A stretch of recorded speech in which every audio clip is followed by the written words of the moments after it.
అపోస్తుల కార్యముల గ్రంథం 16వ అధ్యాయం మొదటి 3 వచనాలు మనందరం కలిసి చదువుకుందాం. పౌలు దెర్బేకును లుస్త్రాకును వచ్చెను. అక్కడ తిమోతి అను ఒక శిష్యుడు ఉండెను. అతడు విశ్వసించిన యొక్క యూదురాలి కుమారుడు. అతని తండ్రి గ్రీసు దేశస్థుడు. అతడు లుస్త్రాలోను ఈకొనియాలోను ఉన్న సహోదరుల వలన మంచి పేరు పొందినవాడు.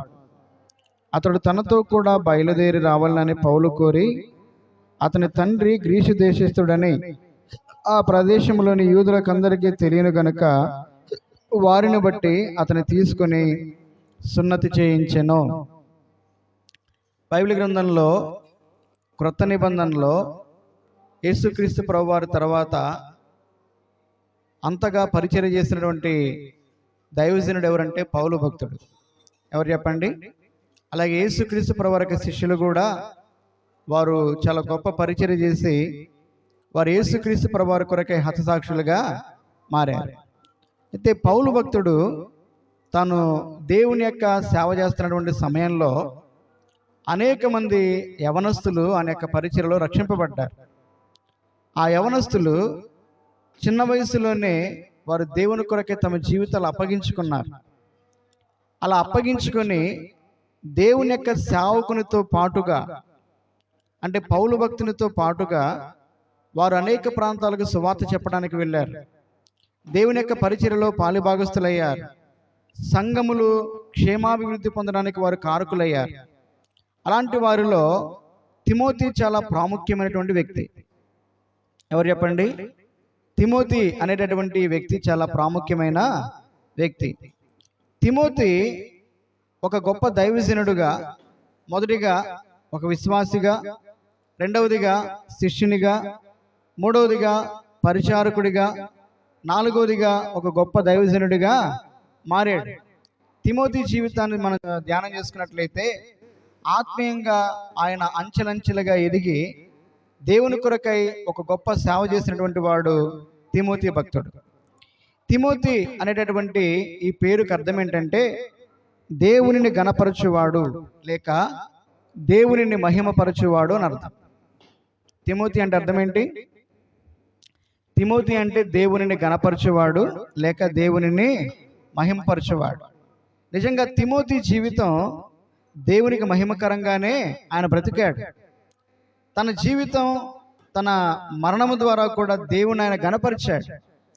మనము కూడా తిమోతి జీవితం ఎలాగైతే ఉందో మన జీవితాన్ని కూడా ఈ వాక్యపు వెలుగులో దేవుని యొక్క ఆత్మ సహాయం ద్వారా మనల్ని మనం పరీక్షించుకొని మనము దేవునికి మహిమకరంగా జీవిస్తూ ఉన్నామా లేదా, మనము దేవుని గణపరిచే విధంగా లోకంలో బ్రతుకుతున్నామా లేదా, ఆ విషయాన్ని మనల్ని మనం పరీక్షించుకోవాలి.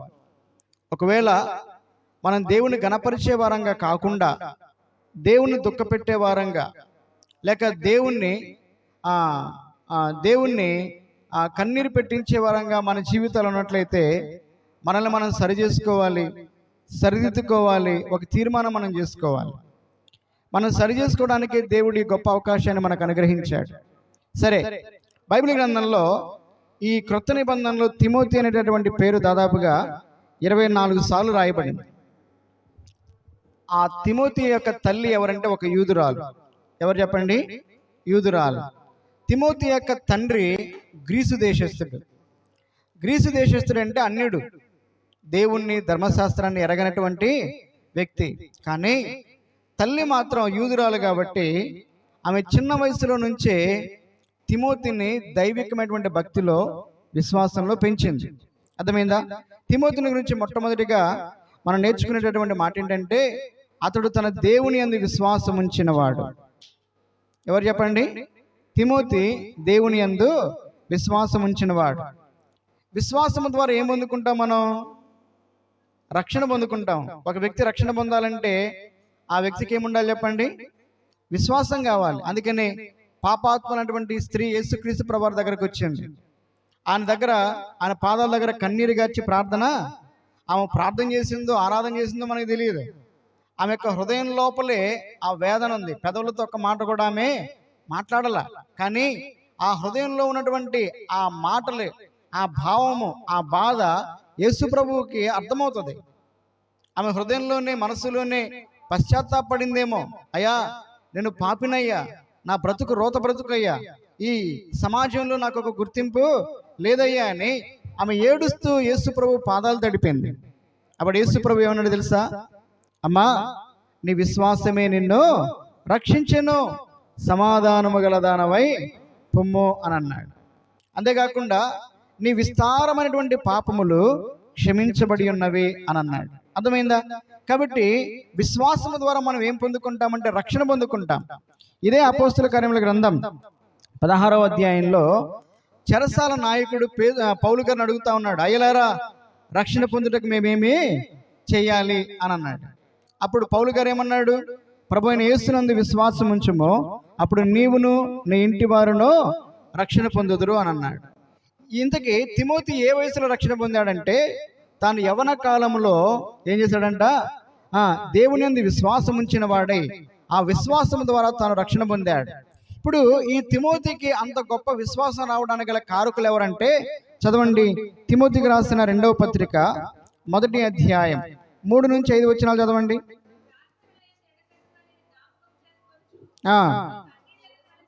నీ కన్నీళ్లను తలచుకొని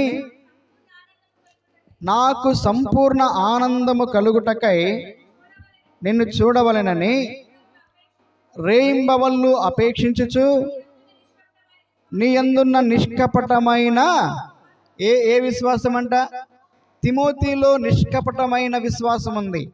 నీ యందున్న నిష్కపటమైన విశ్వాసము చేత జ్ఞాపకము చేసుకుని నా పితరుల ఆచారము ప్రకారము నిర్మలమైన మనస్సాక్షితో నేను సేవించుచున్న దేవుని ఎడల,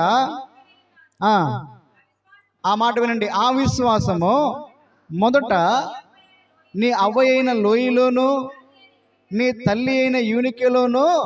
ఇప్పుడు తిమోతి యవన కాలంలో విశ్వాసము కలిగిన వాడై రక్షించబడటానికి గల కారకులు ఎవరు అంటే, మొదటిగా అమ్మమ్మ, తర్వాత అమ్మ. ఎవరు చెప్పండి? అమ్మ దేవుని యందు విశ్వాసం కలిగిన వారు. చిన్న వయసు నుంచే తిమోతికి దేవుని యొక్క లేఖనాలను వారు నేర్పించిన వారుగా ఉన్నారు. తల్లిదండ్రులు దేవుని నమ్ముకున్న వారైతే వారి యొక్క విశ్వాసము బిడ్డలకు దీవెనకరంగా మారుతుంది. అవునా కదా? బైబిల్ గ్రంథంలో విశ్వాసం కలిగినటువంటి తల్లిదండ్రులు, దేవుని నమ్మినటువంటి తల్లిదండ్రులు ఎవరైతే ఉన్నారో వారి యొక్క విశ్వాసము ద్వారా వారి బిడ్డలు ఆశీర్వదించబడ్డారు. అలాగే అమ్మమ్మ పేరేం పేరు చెప్పండి? అమ్మ పేరేమో యూనికే, అవ్వ పేరు లోయి. వీరిద్దరూ కూడా దేవుని యందు విశ్వాసము కలిగినటువంటి వ్యక్తులు. వీరు ఎక్కడ నివసించే వాళ్ళంటే లుస్త్రా అనేటటువంటి ప్రాంతంలో నివసించేవారు. అర్థమైందా? ఈ లుస్త్రా అనేటటువంటి ప్రాంతానికి పౌలు గారు మొట్టమొదటిగా సువార్తను తీసుకుని వెళ్ళాడు. పౌలు గారి సువార్త ద్వారా ఈ తిమోతి ఆయన రక్షింపబడ్డాడు. అంతేకాదు, ఈ పౌలు గారు వాక్యం ప్రకటిస్తూ ఉండగా ఈ లుస్త్రాలో ఒక అద్భుతమైనటువంటి కార్యాన్ని పౌలు గారు జరిగించాడు. ఎందుకంటే ఆ లుస్త్రా అనేటువంటి ప్రాంతంలో ఈయన దేవుని వాక్యాన్ని ప్రకటిస్తూ ఉన్నాడు. ఆ వాక్యాన్ని ప్రకటిస్తూ ఉండగా అనేక మంది అక్కడ కూర్చొని ఉన్నారు. ఆ కూర్చొని ఉన్నటువంటి గుంపులో బలహీనమైనటువంటి పాదాలు కలిగిన వ్యక్తి ఒక ఆయన ఉన్నాడు. ఎవరున్నారు చెప్పండి? అప్పుడు పౌలు గారు వాక్యం చెప్తా ఆ వ్యక్తి వైపు తేరు చూసినప్పుడంట, ఆ వ్యక్తికి స్వస్థపడేటటువంటి విశ్వాసం ఉందని పౌలు గారు గ్రహించి నీ పాదములు లేచి నడవమని చెప్పాడు. అప్పుడు బలహీనమైనటువంటి పాదములతో నడవలేనటువంటి ఆ వ్యక్తి బలమును పొందుకొని లేచి నడిచాడు. అర్థమైందా? అంటే పౌలు గారు యేసుక్రీస్తు నామమున ఒక స్వస్థతా కార్యాన్ని, ఒక అద్భుత కార్యాన్ని జరిగించాడు. ఈ లుస్త్రాలో దేవుని యొక్క వాక్యాన్ని ప్రకటిస్తూ యేసు నామము పేరిట ఒక అద్భుతమైనటువంటి కార్యాన్ని జరిగించినప్పుడు యవన కాలంలో ఉన్నటువంటి తిమోతి ఆ వాక్యాన్ని వింటూ ఉండగా, దేవుని యొక్క నామములో అద్భుతాన్ని జరగడం చూస్తూ ఉండగా ఆయన హృదయంలో కూడా ఏం కలిగిందంట? దేవుని యందు విశ్వాసము ద్వారా ఈ తిమోతి దేవుని యొక్క కృపను బట్టి రక్షణ పొందాడు. కాబట్టి మొట్టమొదటిగా దేవుని యందు విశ్వాసం ఉంచిన వాడు ఎవరు చెప్పండి? ఈయన దేవుని యందు. ఎందుకు ఈయన పౌలు గారి యొక్క బోధ ద్వారా రక్షింపబడ్డాడు అని చెప్తున్నానంటే, పౌలు గారు అనేక సార్లు ఈ మాట చెప్పాడు. ఏమన్నానంటే ఇతడు నా ఆత్మీయ కుమారుడు అని పలికాడు. ఎవరు? పౌలు గారు. అంటే చిన్న వయసు నుంచి లేఖనాలు నేర్పించారు, విశ్వాసాన్ని, భక్తిని నేర్పించారు. కానీ యూదులకు రక్షణ గురించి తెలియదు, మారు మనసు అంటే తెలియదు, యేసు ప్రభుని గురించి వారికి తెలియదు. అందుకని యేసు ప్రభు ఏమన్నాడంటే, మొదటిగా నశించిపోవచ్చున్నటువంటి ఇశ్రాయేలు యొద్దకే మీరు సువార్తను చెప్పండి అని అన్నాడు. ఇప్పుడు పౌలు గారు యేసుక్రీస్తు నామమును గురించి వాక్యం చెప్తూ ఉండగా తిమోతి అతని యొక్క తల్లి, అతని యొక్క అవ్వగారు ఏముందారంట? రక్షణ భాగ్యాన్ని పొందారు. అందుకే చదవండి మాట, కొరింథీయులకు రాసిన మొదటి పత్రిక 4వ అధ్యాయం 17వ వచనం.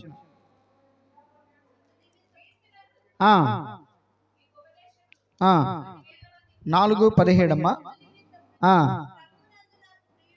ప్రభువునందు నాకు ప్రియుడును నమ్మకమైన నా కుమారుడునగు.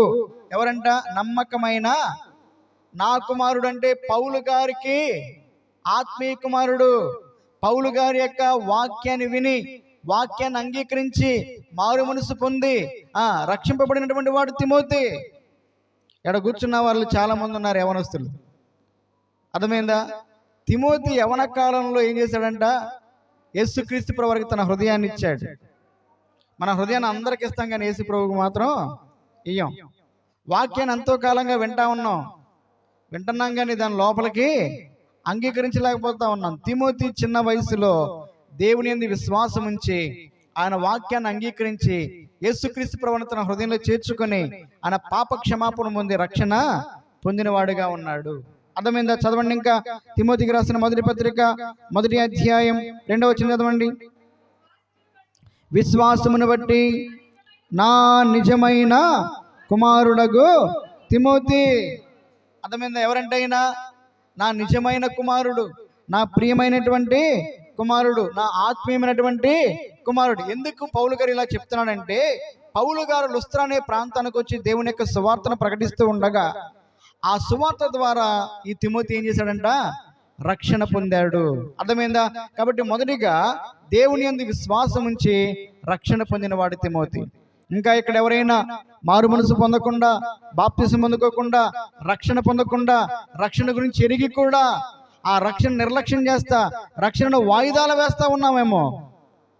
ఏ రోజున ఏమి సంభవిస్తుందో ఎవరికి కూడా తెలియదు. రేపటి దినమును గురించి అతిశయపడ మాకు, రేపు ఏమి సంభవిస్తుందో నీకు తెలియదని దేవుని యొక్క వాక్యంలో దేవుడు సెలవిస్తూ ఉన్నాడు. కాబట్టి మనము బ్రతికున్నప్పుడే దేవుని యొక్క వాక్యాన్ని మనం విని, దేవుని యొక్క ఆత్మ, పరిశుద్ధాత్మ దేవుడు మనల్ని ఒప్పింపజేస్తూ ఉన్నప్పుడే మనం మారు మనసు పొందాలి. మన హృదయం యేసు ప్రభువుని చేర్చుకోవాలి. మారు మనసు పొంది, మారు మనసుకు సాదృశ్యంగా లేక మారు మనసుకి రుజువుగా ఉన్నటువంటి బాప్తిస్మాన్ని మనం పొందుకునే వారంగా ఉండాలి. కాబట్టి మొట్టమొదటిగా తిమోతి చిన్న వయసులో దేవుని యందు విశ్వాసం ఉంచి యవన కాలంలో రక్షణ పొందిన వాడుగా ఉన్నాడు. రెండవదిగా మనం చూసుకున్నట్లయితే చదవండి, అక్కడే అపోస్తుల కార్యముల గ్రంథం 16వ అధ్యాయం 1వ వచనం. పౌలు దెర్బేకును లుస్త్రాకును వచ్చెను, అక్కడ తిమోతి అను ఒక శిష్యుడు ఉండేను. ఎవరంట అయినా? శిష్యుడు. శిష్యుడు అంటే అర్థం ఏంటి? శిష్యుడు అంటే అర్థం ఏంటి? ఏందమ్మా అడుగుతున్నారు? శిష్యుడు అంటే అర్థం ఏంటి? శిష్యుడు అంటే ఎవరు చెప్పండి, మీకు తెలుసమ్మా? శిష్యుడు అనగా నేర్చుకునేవాడు. ఎవరంట? లేక మన భాషలో చెప్పుకోవాలంటే విద్యార్థి. శిష్యుడు అంటే ఎవరు చెప్పండి? విద్యార్థి. గ్రీకు భాషలో శిష్యుని డిసైపుల్ అని పిలుస్తారు. డిసైపుల్ అనగా అర్థం ఏంటంటే నేర్చుకునే విద్యార్థి. ఒక వ్యక్తి రక్షింపబడిన తర్వాత యేసు ప్రభు పాదాల చెంత చేరి నేర్చుకునే వ్యక్తిగా మారాలి. ఏ వ్యక్తిగా మారాలంట? నేర్చుకునే వ్యక్తిగా మారాలి, అంటే శిష్యులుగా మారాలి. అర్థమైందా? యేసుక్రీస్తు ప్రభు దగ్గర నేర్చుకోవడానికి మనం ఎక్కడికి రావాలి? నువ్వు చదువుకోవాలంటే స్కూల్కి వెళ్ళాలి. రోజు వెళ్ళేవాడికి చదువు వచ్చిందా, లేకపోతే అప్పుడప్పుడు వెళ్ళేవాడికి చదువు వచ్చిందా? అప్పుడప్పుడు వెళ్ళేవాడు స్కూల్కి ఎగ్గొట్టేవాడిని ఏమంటారు తెలుసా? బడి దొంగ అంటారు. అర్థమైందా? మందిరానికి సరిగ్గా రానుండి గుడి దొంగ అంటారు. రక్షింపబడిన తర్వాత మనం ఏం చేయాలంట? యేసుక్రీస్తు ప్రభువారి యొక్క పాదాల చెంత చేరి ఆయన యొక్క వాక్యాన్ని నేర్చుకోవాలి, ప్రార్థన నేర్చుకోవాలి, పరిచర్య నేర్చుకోవాలి, ఆరాధన నేర్చుకోవాలి. అర్థమైందా? అంటే రెండవదిగా ఈ వ్యక్తి ఎలా మారాడంట? శిష్యునిగా మారాడు. యేసుక్రీస్తు ప్రభువారు ఒక మాట అన్నాడు. ఆయన పునరుద్ధానుడైన తర్వాత మార్కు సువార్త 16వ అధ్యాయంలో, మీరు సర్వలోకమునకు వెళ్ళి సర్వ సృష్టికి సువార్తను ప్రకటించుడి, నమ్మి బాప్తిస్మము పొందినవాడు రక్షింపబడును అని అన్నాడు. రెండవ ఆజ్ఞ ఏంటంటే మత్తయి సువార్త 28వ అధ్యాయం 15వ వచనంలో, మీరు సర్వలోకమునకు వెళ్ళి సమస్త మనుషులను నాకు శిష్యులుగా చేయండి అని అన్నాడు. అర్థమైందా? రక్షింపబడిన తర్వాత మనందరం ఎలా మారాలంట? మీరు వయసులో పెద్దోళ్ళైనా చిన్నోళ్ళైనా మీరు బాప్తిసం పొందుకున్న తర్వాత దేవుని యొక్క సంఘంలో చేర్చబడిన తర్వాత మీరు అందరూ ఎవరు చెప్పండి? యేసు ప్రభు శిష్యులు. అంటే దేవుని యొక్క సన్నిధిలో యేసు ప్రభు యొక్క పాదాల చెంత నేర్చుకునేవారుగా ఉండాలి. అందుకనే అపోస్తలుల కార్యముల గ్రంథం 2వ అధ్యాయంలో వారు ఇంచుమించు 3000 మంది రక్షింపబడి సంఘంలో చేర్చబడ్డారు. చేర్చబడిన తర్వాత వాళ్ళు ఏం చేశారంట? అపోస్తలుల బోధ ఎందును, సహవాసమందును, రొట్టె విరుచుట ఎందును, ప్రార్థన చేయటం ఎందును ఎడతెగకున్నారంటే అర్థం ఏంటంటే వాళ్ళు నేర్చుకున్నారు యేసే పాదాల దగ్గర. ఏం చేస్తున్నారు? అవన్నీ నేర్చుకున్నారు. అంతకుముందు ఉన్నాయి అవి. రొట్టె విరచడం అంతకుముందు ఉందా వాళ్ళకి? ప్రార్థన చేయడం అంతకుముందు ఉందా వాళ్ళకి? అపోస్తలుల బోధ అంతకుముందు ఉందా? కాబట్టి రక్షింపబడిన తర్వాత దేవుని యొక్క సన్నిధిలో సంఘంలో చేరిన తర్వాత ఇవి నేర్చుకునేవారుగా మారాలి. అర్థమైన చదవండి ఒకసారి. తిమోతికి రాసిన 2వ పత్రిక 3వ అధ్యాయం 14-15 వచనాలు చదవండి.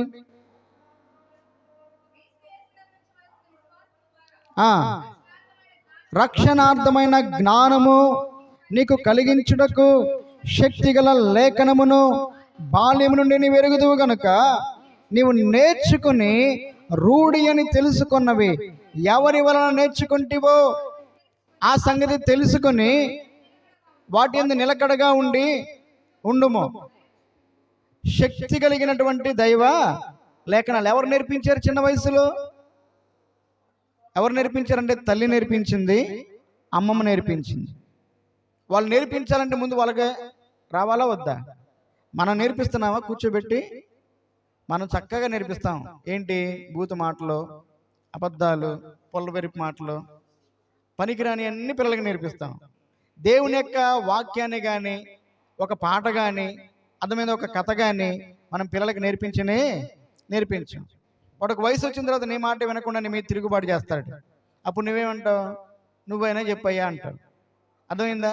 తల్లిదండ్రులుగా మీ మాటే వాళ్ళు వినకపోతే ఇంకెవరి మాట? మొదటి గురువులు మీరే. మొదట భయం చెప్పాల్సింది కూడా మీరే. అర్థమైందా? మొదటిగా దేవుని గురించి నేర్పించాల్సింది కూడా మీరే. అది దేవుడు సెలవిస్తా ఉన్నాడు. ద్వితీయోపదేశకాండం 6వ అధ్యాయంలో దేవుడు అన్నాడు, మీ పిల్లలకు కూర్చున్నప్పుడు, పడుకున్నప్పుడు, లేచినప్పుడు, నడుచున్నప్పుడు మీరు ఏం చేయాలంట? ధర్మశాస్త్రంలో ఉన్నటువంటి వాక్యాలను నేర్పించండి అని అన్నాడు. స్త్రీలైనప్పటికీ కూడా తిమోతికి బాల్యం నుండే వాళ్ళు ఏం చేశారంట? శక్తి కలిగినటువంటి దైవ లేఖనాలను నేర్పిస్తూ వచ్చారు. అర్థమైందా? సరే, రెండవదిగా అక్కడ యవన కాలంలో రక్షింపబడ్డాడు. రక్షింపబడిన తర్వాత పౌలు గారు ఏమన్నాడంటే, అయ్యా తిమోతి, యవన కాలంలో రక్షింపబడ్డావు, నువ్వు నాతో పాటు పరిచర్యకు వస్తావా అని అన్నాడు. మీరైతే పంపిస్తారా? ఒక్కడే కొడుకు తిమోతి. వాళ్ళకి ఎవరంట? ఒక్కడే కొడుకు. ఒక దైవజనుడు వచ్చి మీ పిల్లల్ని పరిచర్యకి పంపిస్తారా అంటే మీరు పంపిస్తారా? పౌలు అడుగుతా ఉన్నాడు, వస్తావా అని అన్నాడు. ఇప్పుడు మా నాన్న అడుగుతాను, మా అమ్మని అడుగుతాను అని అన్నాడా? చదవండి. అపోస్తలుల కార్యముల గ్రంథం 16వ అధ్యాయం మొదటి 2 వచనాలు చదవండి.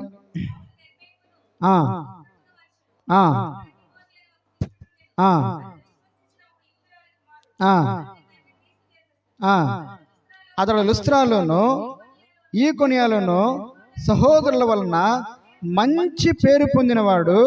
అతడు తనతో కూడా బయలుదేరి రావాలనని పౌలు కోరే. ఒక దైవజనుడు కోరుకుంటున్నాడు. అయ్యా ఏమని? యవన కాలంలో రక్షింపబడినటువంటి తిమోతిని నా దగ్గరికి వచ్చి నాతో పాటు పరిచర్య చేస్తావా అని కోరుకున్నాడు. తండ్రి అన్యుడు ఆటంకపరిచాడా? తల్లులు రక్షింపబడిన వారు ఆటంకపరిచారా? కానీ ఈ రోజుల్లో తల్లులే తండ్రులే ఆటంకపరుస్తూ ఉన్నారు పిల్లల్ని. మందిరానికి రాకుండా, పరిచర్య చేయకుండా, ప్రార్థనకు రాకుండా, అమ్మా ఆదివారం ఒకవేళ స్కూల్ పెట్టారనుకో, ప్రార్థన మానిపిస్తారా, స్కూల్ మానిపిస్తారా? ఏమనిపిస్తారు? 99% ప్రార్థన మానిపించి స్కూల్కి పంపిస్తారు. అదే సోమవారం ప్రార్థన పెట్టామనుకో, అది స్కూల్ ఉందనుకో, స్కూల్ మానిపిస్తారా, ప్రార్థన పంపిస్తారా? అంటే ఏది ప్రాముఖ్యం మనకి? ముందు మనమే సరిగా ఉన్నాం. ఇప్పుడు దైవజనుడు కోరుతా ఉన్నాడు, నాతో పాటు నువ్వు పరిచర్యకి రావాలి అని కోరుకున్నాడు. పంపించారా తల్లిదండ్రులు? పంపించారా, పంపించలేదా? ఇప్పుడు నేను ఒప్పుకోల్లో ఒక విషయం అడుగుతున్నా, మీ హృదయాన్ని మీరే పరీక్షించుకోవాలి. దైవజనులకు సహకారులుగా మనం ఉంటున్నామా? దైవజనులకు సహకారులుగా మన బిడ్డల్ని పంపిస్తున్నామా? మగపిల్లలను పంపిస్తున్నారు పర్లా, ఎందుకు ఆడపిల్లలను పంపించట్లా? యవనస్తులైనటువంటి ఆడపిల్లలు ఎందుకు పంపించట్లా మీరు? సహోదరులు ఉన్నారు కదా, పెద్దవాళ్ళు ఉన్నారు కదా, లేకపోతే మీరే వాళ్ళని వెంట పెట్టుకుని రావచ్చు కదా. వంట పరిచయం నేర్పించచ్చు కదా, మందిరం ఉండటం నేర్పించచ్చు కదా, చేపలు ఉండటం నేర్పించచ్చు కదా, దైవ సేవకుల దగ్గర పరిచయం చేయడం నేర్పించవచ్చు కదా. నేర్పించాలా, నేర్పించకూడదా? మరి ఎందుకు మీ యవన బిడ్డలను ఇంట్లో కూర్చోబెట్టి మీరు ఎందుకు వస్తున్నారు మందిరానికి? వాళ్ళకి అవసరం లేదా దేవుడు? వాళ్ళకి అవసరం లేదా రక్షణ? వాళ్ళకి అవసరం లేదా పరిచర్య? అవసరమా కాదా? నోరు తెరిచి చెప్పండి అమ్మా. ఎందుకు ఇలా ఉంటున్నారు? మరి ఎలా పంపిస్తున్నారు? వేరే ఊర్లకు పంపిస్తున్నారు, షాపింగ్ మాల్కి పంపిస్తున్నారు, పెళ్ళిళ్ళకి పంపిస్తున్నారు, పండగలకు పంపిస్తున్నారు, అన్ని చోట్లకి మన ఆడపిల్లలను పంపిస్తున్నాం కదా. మరి దేవుని యొక్క మందిరానికి ఎందుకు పంపించలేకపోతా ఉన్నాం? సరే, మగపిల్లలను సరిగ్గా పంపిస్తున్నారా? ఒకవేళ వాళ్ళు పాడైపోయిన తర్వాత ఏడవడం కాదు, మొక్కై వంగనది మానై వంగన లోకంలో సామెత ఉంది. వారు నీ మాట వినేటటువంటి వయసులోనే దైవజనులతో పంపించడం నేర్పించాలి. శిష్యుడు అనగా అర్థం ఏంటంటే నేర్చుకునేవాడు. తల్లిదండ్రుల దగ్గర లేక తల్లి దగ్గర ఏం నేర్చుకున్నాడు? వాక్యాన్ని నేర్చుకున్నాడు. దైవజనుడి దగ్గరకు వచ్చాడు, ఏం నేర్చుకున్నాడు తెలుసా? పరిచర్య చేయడం నేర్చుకున్నాడు. ఏం నేర్చుకున్నాడంట? పరిచర్య చేయడం నేర్చుకున్నాడు, ప్రార్థన చేయడం నేర్చుకున్నాడు, సువార్త ప్రకటించడం నేర్చుకున్నాడు. ఎవరైనా? నా దగ్గర రెఫరెన్స్లు చాలా ఉన్నాయి, ఎవరైనా నేను చెప్పట్లే. తిమోతి భక్తుడు. 3వ మాట చూడండి. 3వ మాటగా తిమోతి ఎవరంటే దేవుని యొక్క పరిచర్య చేసిన వాడు. చదవండి ఆ మాట. అపోస్తుల కార్యముల గ్రంథం 16వ అధ్యాయం 3వ వచనం మరలా చదవండి. అతడు తనతో కూడా బయలుదేరి రావాలనని పౌలు కోరి, అతని తండ్రి గ్రీసు దేశస్థుడని ఆ ప్రదేశంలోని యూదులకందరికీ తెలియను గనుక వారిని బట్టి అతనికి సున్నతి. నా మాట జాగ్రత్తగా వినాలి మీరు. పరిచర్య చేయడానికి అర్హత ఏంటి చెప్పండి?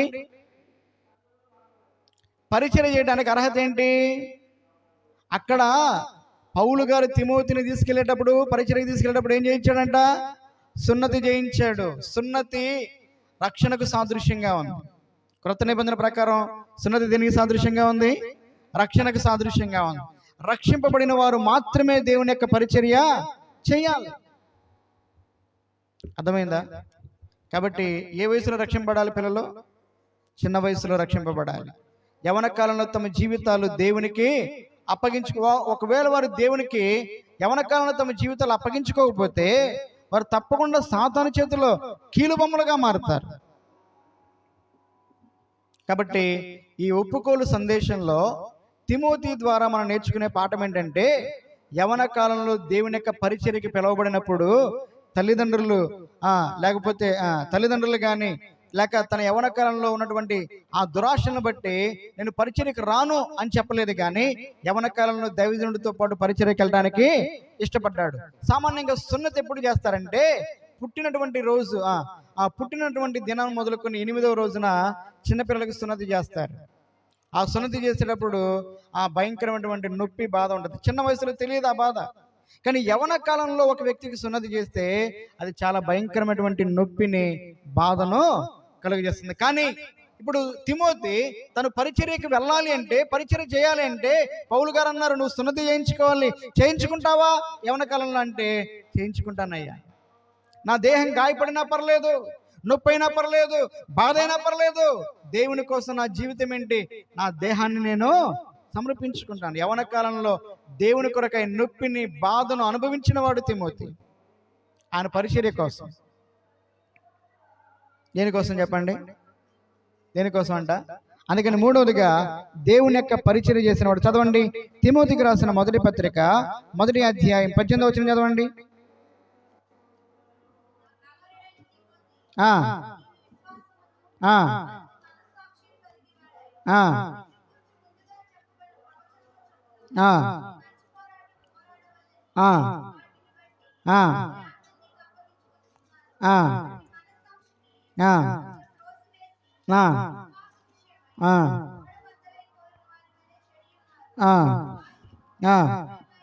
ఆ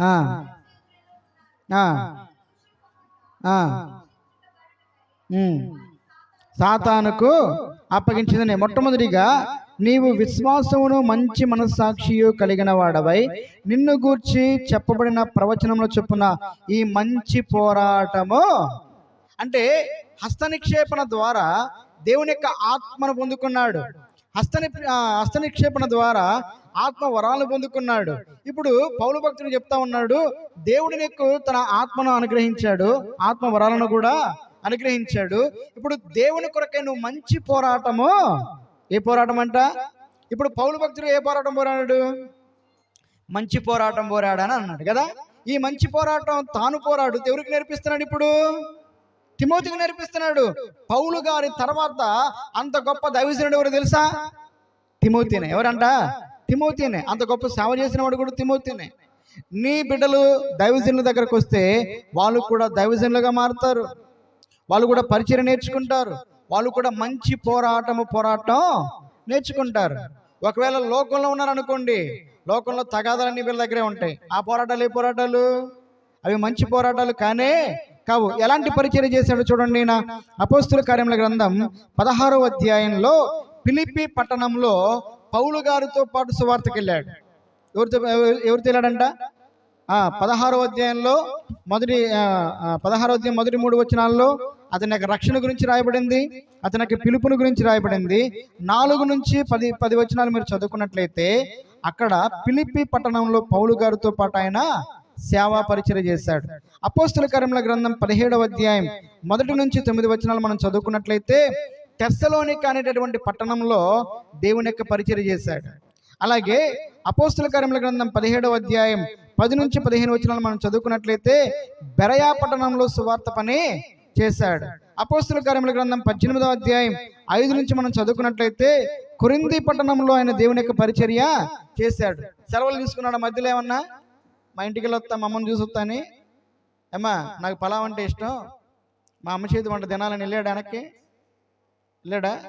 ఎన్ని పట్టణాలు తిరిగాడు? పౌలు గారితో సేవ అంటే సామాన్యమైనది కాదు. ఫిలిప్పి పట్టణం మొదలుకొని తెస్సలోనిక పట్టణం, ఆ తర్వాత కొరింథీ పట్టణానికి, బెరయా పట్టణానికి తిప్పుకుంటా వెళ్తా ఉన్నాడు. ఆ సువార్త పరిచర్య చాలా భయంకరమైనటువంటి తిరుగుబాట్లతో కూడినటువంటి పరిచర్య.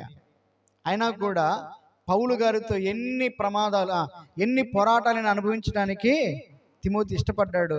ఆయనతో కలిసి పరిచర్య చేయడానికి ఇష్టపడి పరిచర్య నేర్చుకున్నాడు. అంతేగా చదవండి అపోస్తుల కార్యముల గ్రంథం 19వ అధ్యాయం 22వ వచనం చదవండి.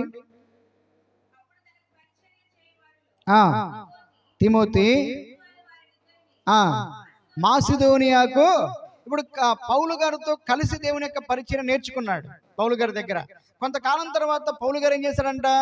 ఈయన ఒంటరిగా మాసిదోనియా ప్రాంతానికి దేవుని యొక్క పరిచర్య కొరకే పంపించాడు. అర్థమైందా? సువార్త పరిచర్య, సంఘములో పరిచర్య, మందిరపు పరిచర్య, ఈ విధంగా చాలా పరిచర్యలు ఉన్నాయి బైబిల్ గ్రంథంలో. యవన కాలంలో తిమోతి ఏ పరిచర్య చేశాడంట? దేవుని యొక్క పరిచర్య చేసిన వాడుగా ఉన్నాడు. 3 మాటలు చెప్పా. ఒకటి విశ్వాసం ఉంచినవాడు, రెండవదిగా శిష్యునిగా నేర్చుకున్నవాడు, మూడవదిగా పరిచర్య. ఇప్పుడు ఈ 3 మాటలు మన జీవితాలకు అన్వయించుకుందాం. ఆత్మీయ జీవితంలో నువ్వు ఎలాగున్నావు ఒకసారి పరీక్ష చేసుకో.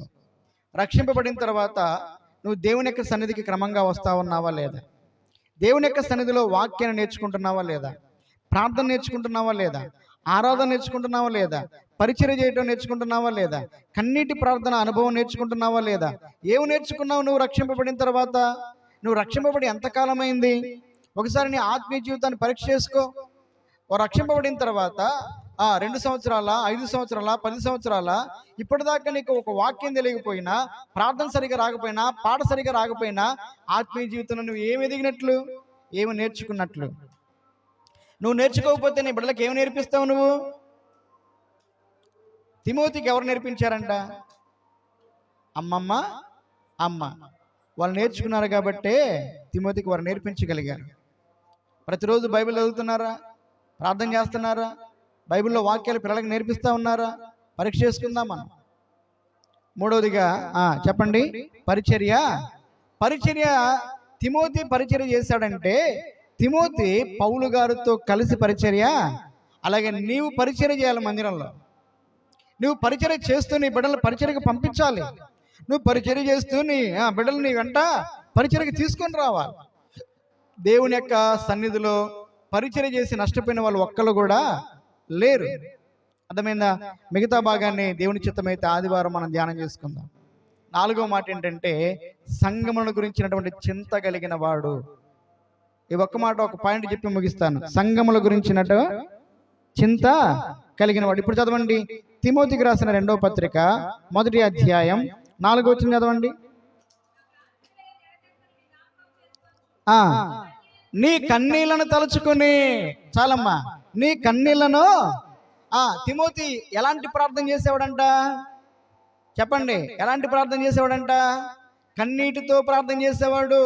ఈ కన్నీటి ప్రార్థన అనుభవాన్ని ఎక్కడ నేర్చుకున్నాడు? పౌలు గారి దగ్గర నేర్చుకున్నాడు. పౌలు గారి దగ్గర ఏం నేర్చుకున్నాడంట? నశించిపోతున్నటువంటి వారి కోసం కన్నీరు గార్చే అనుభవాన్ని, సంఘముల కోసం కన్నీరు గార్చే అనుభవాన్ని, సంఘాల క్షేమాభివృద్ధి కోసం కన్నీరు గార్చే అనుభవాన్ని, కన్నీటితో ప్రార్థన చేసే అనుభవాన్ని నేర్చుకున్నాడు. అందుకని పౌలు గారు అంటున్నాడు, నీ కన్నీళ్ళను నేను తలుచుకుంటున్నాను. కన్నీటి ప్రార్థన ఎవరి కోసం? ఒంట్లో బాగాలేదనే, లేకపోతే ఇంట్లో పిల్లల కోసమా, భార్య కోసమా? మీకు విషయం తెలుసా? తిమోతి పరిపూర్ణ ఆరోగ్యవంతుడు కాదు. తిమోతి ఒక బలహీనుడు. తిమోతికి కడుపులో జబ్బు ఉంది. ఏముందంట? బైబిల్లో ఉన్నాయి ఆ మాటలు. కడుపులో జబ్బు అది ఎంత భయంకరమైనది తెలుసా? అది అనుభవించే వాళ్ళకి తెలిసిద్ది. ఆకలి ఉండదు సరిగ్గా, కడుపులో నొప్పి వస్తూ ఉంటుంది బాగా. అర్థమైందా? తింటే అరగదు. ఆ కడుపులో జబ్బు చేత బాధపడతా కూడా ఆయన ఏం చేస్తున్నాడంటే దేవుని యొక్క పరిచర్య చేస్తున్నాడు. నీ కడుపు జబ్బు నిమిత్తమై ద్రాక్షరసం తాగమన్నాడు. ఈ కడుపులో జబ్బు పెట్టుకొని నొప్పిని, బాధను అనుభవిస్తూ తన బలహీనతల్లో కూడా సంఘాల యొక్క క్షేమాభివృద్ధి కొరకై మోకాళ్ళు ఉంచి కన్నీటితో ప్రార్థన చేస్తూ ఉన్నాడు. అందుకని 4వదిగా ఏంటంట? సంఘముల గురించినటువంటి చింత కలిగిన వాడు. నా ప్రశ్న ఏంటంటే, నీకుందా చింత? సంఘాన్ని గురించి చింత తర్వాత సంగతి. నీ ఇంట్లో వారి రక్షణ కొరకైనటువంటి చింత నీకుందా? ఉందా చింత? భూకంపాలు వస్తే ఊళ్ళకు ఊళ్ళే సమాధులైపోతున్నాయి. తెలుసా మీకు ఈ సంగతి? రీసెంట్గా ఒక సంస్థ వాళ్ళు ప్రకటించింది ఏంటంటే, కొద్ది నెలల్లో, ఇక రాబోయే కొద్ది నెలల్లో హైదరాబాద్ మొదలుకొని అమరావతి వరకు కూడా భూకంపం వచ్చేటటువంటి అవకాశాలు నేను హెచ్చరిస్తూ ఉన్నారు. టీవీ ఛానల్ వాళ్ళు భయపడుతూ ఉన్నారు. ఎందుకంటే వాళ్ళు ఎక్కడైతే భూకంపం వచ్చిందని చెప్పారో ఆ ప్రతి చోట భూకంపం వచ్చిందంట. మొన్న ఈ మధ్య మయన్మార్లో వచ్చింది భూకంపం. ప్రతి చోట భూకంపం వచ్చింది. వాళ్ళు మన ప్రదేశాలలో కూడా భూకంపం వచ్చిందని చెప్తున్నారు. మన మరణం ఎప్పుడు, మన పోకడెప్పుడు, ఏసే రాకడెప్పుడు మనకు తెలియదు. ఉన్న కొద్ది కాలమైన రక్షణ పొంది పరిశుద్ధంగా దేవుని కొరకై, దేవుని యొక్క పరిచయ కొరకై యథార్థంగా నువ్వు బ్రతికితే మన జీవితానికి ఒక అర్థం ఉంటుంది. మన జీవితానికి, మనం చేసిన పరిచర్యకి పరలోకంలో మనం ప్రతిఫలాన్ని పొందుకుంటాం. అటువంటి కృప దేవుడు మనకందరికీ దయచేయనుగాక. దయచేసి అందరూ లేచినట్లయితే ఒక పాట పాడుకుంటాం.